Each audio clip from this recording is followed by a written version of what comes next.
unfortunately. But I have a story to tell you. Yeah, Tom loves my stories. So I strive for that. In fact, I wrote to Margot saying, I love this song. Can you sing this song? Can you sing this part? She was like, okay, it's a lot of words. And I said, they're worth it. And she did such an amazing job of it. So we are so blessed around here. We are so blessed. I am so blessed in my life, and I keep envisioning and affirming and asking for more, right? So we have had these chairs in the works for months now, for months, literally. And it's been a process that I've really enjoyed.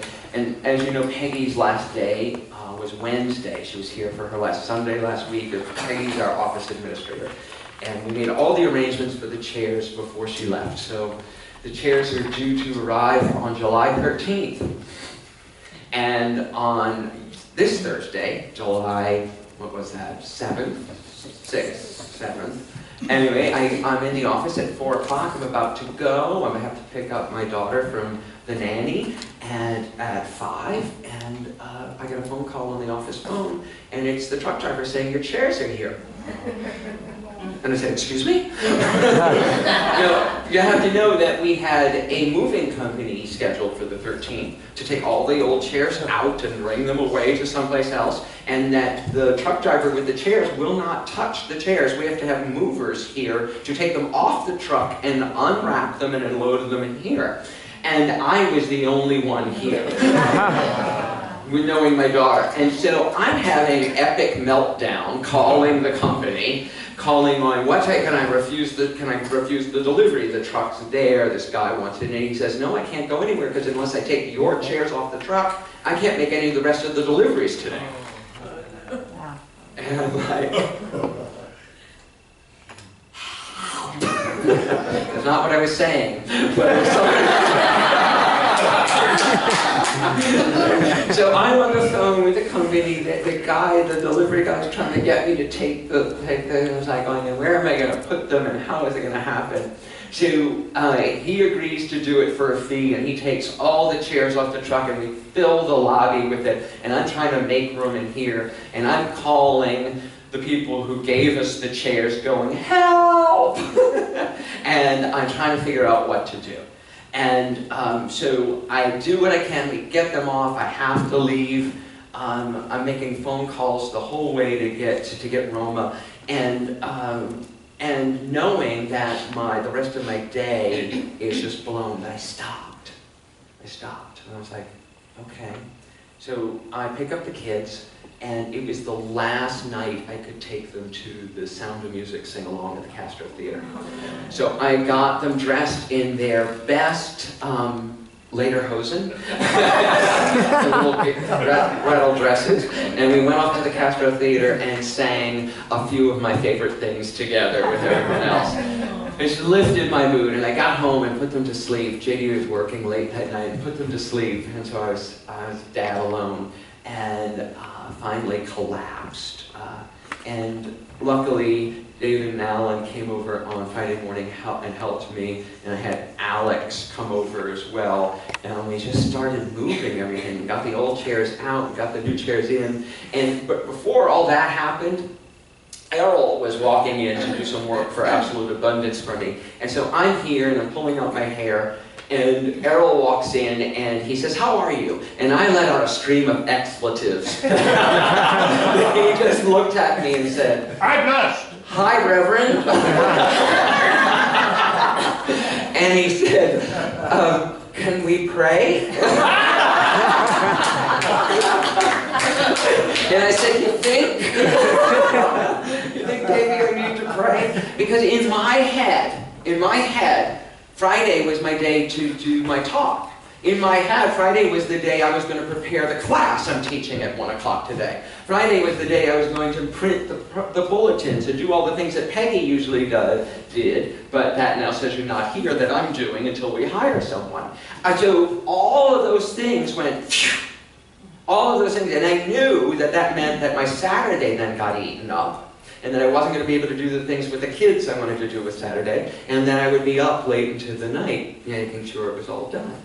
And so I was not a happy camper. I was not. But when we prayed, and I took a moment to recenter, I realized, oh my God, how an idiot you are. This is a luxury problem. You have been asking for these chairs for years. And so what? What doesn't get done? I have a roof, and what doesn't get done, doesn't get done. If we didn't have programs today, we would have all lived. Right? The trees would have lived a little longer too, maybe. There would have been an army of people to step in and help me, and there was. It was ironic about it because JD worked so late that night. By the time I got home with the kids and got them to sleep after, they were so excited. They loved the Sound of Music at the Pastoral Theater. Just loved it. They were so wired. Finally got them to sleep, and then I fell asleep getting them to sleep. And when I got out of the nursery, JD was home and asleep. And then the next morning we started all over again, and he left the house before I could talk to him about it. We met up at therapy on Friday at 4 o'clock. And I told this whole story, and he went, I had no idea. Why did you tell me? I said, there wasn't a moment. There wasn't a moment. And I was like, ah. And so he said, well, this is what we can do. And we had a date night last night. It was our anniversary of our first date. So we had a date night, we went to dinner, and then he said, go to the office. And it's like, that's what will make you more peaceful. And so after our date, I came back here to the office, and I worked, and I got all the things done, and it all fell into place, and it actually makes me happy to be here, to get those things done, to do those things, to become more grateful. I love serving this community. I love doing it, and it's ironic and funny to me how we get caught so instantly into how it's supposed to work and what our expectations are and our schedule, and it never works according to schedule. Why? Has it taken me into this point in my life that I'm still doing this? So Errol prayed with me. I remembered the song, grateful, grateful. I'm truly grateful. And that Friday night, I went up into my office and I started working on the class. And for the Absolute Abundance class this week, the subject is gratitude. Right? My higher self chose it.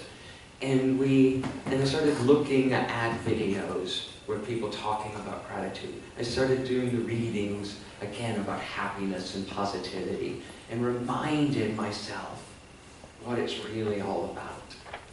You know, playing with the kids, playing with all of you, creating a nice nest, but not getting bent out of shape to do it.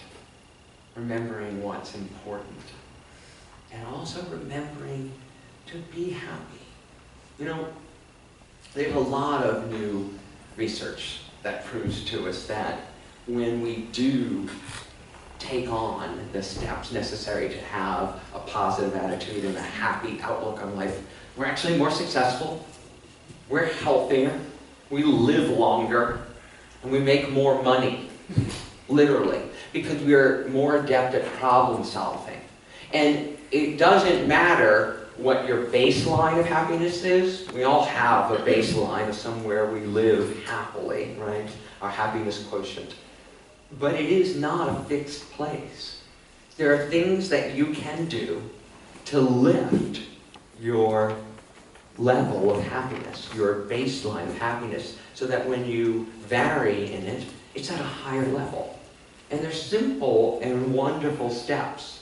And so for the last 2 days, if not longer, I have got the opportunity, I've had the opportunity to remind myself of that. To remind myself of the steps of happiness. And the first one, I'm glad to say, is really simple, something that we all should be doing, and can be doing. And of course, it's meditating. There's actual research that shows that people who meditate, long-term meditators, have a larger prefrontal cortex on the left side, the part that regulates happiness.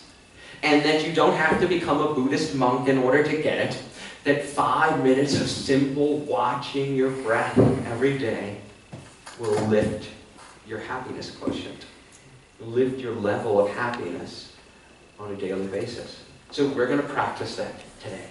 Just meditating actually centers you long enough so that you make wiser choices. Right? Stopping to pray with Daigle opened up a range of possibilities about how I would deal with the awful problem of having too many chairs. I'm glad you can laugh at me. I can see myself in you. One of the other amazing things that we can do is plan something to look forward to. Research shows us that our endorphins go up 27% by just thinking about a fun activity, right? So plan a vacation, make it a year off. Imagine yourself on that vacation and what you're going to do. And your endorphins automatically go up and you experience more happiness in your life. And it doesn't have to be a vacation. Plan a date. They've also research that shows that if you just think about watching your favorite movie, your mood lifts. So everybody do that right now. What's your favorite movie? Think about it. Oh my God. Can you carve out some time, even just watch part of the movie, right? Just put it on. Watch your movie and get that glow back. You know? There's no place like home.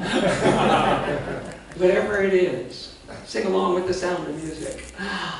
Singing makes you happier because you're taking in more oxygen to do what we do. When we sing here, you have to breathe. You have to take in life. You have to experience it communally, and it literally shifts everything in your brain. Commit conscious acts of kindness. Not just random, but there's also amazing research that shows that people who do 5 conscious acts of kindness in a day have a higher level of happiness for days after it. And they don't have to be huge. They can be holding a door open for someone. But the secret is not looking back on it and saying, oh, I was a really good person today, wasn't I? But to do them in the moment, in the present tense, choosing to do something. To give something to someone unexpectedly. To reach out and give someone a hug, hold open the door, pay their toll, pay for the coffee for the person who's next to you in line. That way of just giving to the world also illuminates your own abundance, your own prosperity in body, mind, and spirit. Conscious acts of kindness. Infuse positivity into your surroundings. So I used to be a lot more jaded than I am now. Right? I used to look at people who filled their desks and their office area with knickknacks and stuffed animals and pictures and hearts and shapes and da-da-da. I was like going, oh God, there's all that kitsch. Right? And what I've come to realize is what they're doing is giving themselves a positivity boost in the middle of their workday. There's a picture of someone they dearly love right next to their screen. So while they're at work, all they have to do is glance to the right or to the left, and they get a heart swell. They look over to this side of their desk, and there's something that their child made for them, or something that means something so important to them that they got on that wonderful vacation, and all of a sudden they're on the vacation again, and they've lifted their whole day. So this jaded minister, this old jaded New Yorker, who only wore black. And I love you guys in your black right now. It looks really nice. But I lived my whole theater life all in black. And I'm ready for color! Color!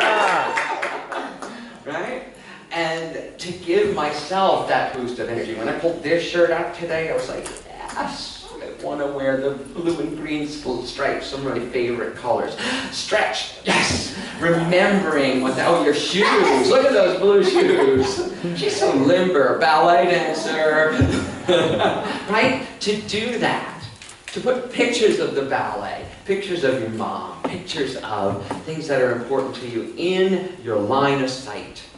Infuse your day with positivity by getting up and walking out. Look how gorgeous it is. Look out either side and see the sun shining. Imagine when we can either knock out these skylights here and get more light in this sanctuary, or go into a sanctuary with more light. When all of a sudden light and energy and nature becomes part of the experience in here as well. Right? All of those amazing things that instantly, just taking a walk in the middle of the day, 5 minutes around the block, can instantly infuse positivity into your day and into your life. Simple, simple things. This one I love. Exercise, right? We all aspire to exercise. I know I do. And I love exercising. I actually do. I love the endorphins. But there's actually even more to it. There's research that proves that people who are depressed, clinically depressed, if they take a pill, they have a recovery rate of a certain amount. If they do exercise and take medications, that they have about the same level of recovery. And people who just, exercise, take pills, and do a combination of both. All about the same. The studies have proven that once that they have a success in all ranges of that. That literally exercise has the same quotient of making people happier as taking medication for it, right? Research I was just looking at. Amazing, but what's really amazing about it is that what happens when it stops. When you go off the medication or off the exercise. And what's the rate of relapse? What's the rate of relapse back into depression? And for people who just did medication, the rate of relapse from the medication, relapse into depression, was about 38%. For people who did exercise and medication, the rate of relapse back into depression was at 31%. And the people who did exercise, the rate of relapse back into depression was 9%. 9. Really statistically significant shift just from exercising. And you know, I've had all these excuses, I know I'm not alone, about why I can't do it right now. I don't have the time to get to yoga class, the kids, this, the work, same thing as the chairs, the story in my head. But I can do yoga in my office upstairs. I have a platform right here. I can do my poses, I can do my dance moves. I don't have to go to the class in order to do it. The class can come to me. I can shift my perspective in an instant, in a second, in an exercise, in holding a pose. There's a yoga teacher sitting right in front of me going, duh. He teaches this. Spend money! But not on stuff.